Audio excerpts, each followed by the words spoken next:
চট্টগ্রামের সীতাকুণ্ডে ইত্তিহাদ ফাউন্ডেশনের দ্বিতীয় বর্ষপূর্তি ও মেধাবৃত্তি পুরস্কার বিতরণ অনুষ্ঠান। রিয়াজ উদ্দিন মাসুমের পাঠানো তথ্য এবং ভিডিও চিত্রে দেখুন বিস্তারিত। সোমবার সকাল 10টায় সীতাকুণ্ড উপজেলা পরিষদ অডিটোরিয়ামে অনুষ্ঠিত হয়।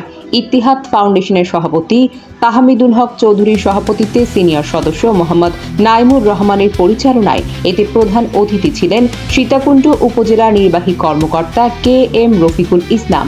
বিশেষ অতিথি ছিলেন সহকারী কমিশনার আব্দুল্লাহ আল মামুন, উপজেলা মাধ্যমিক শিক্ষা officer S M Mostafa Alam Sarkar, Sitakunda press ক্লাবের সহ সভাপতি খায়রুল ইসলাম, ইত্তিহাদ ফাউন্ডেশনের প্রধান উপদেষ্টা বিশিষ্ট সমাজসেবক মাওলানা তাওহিদুল হক চৌধুরী।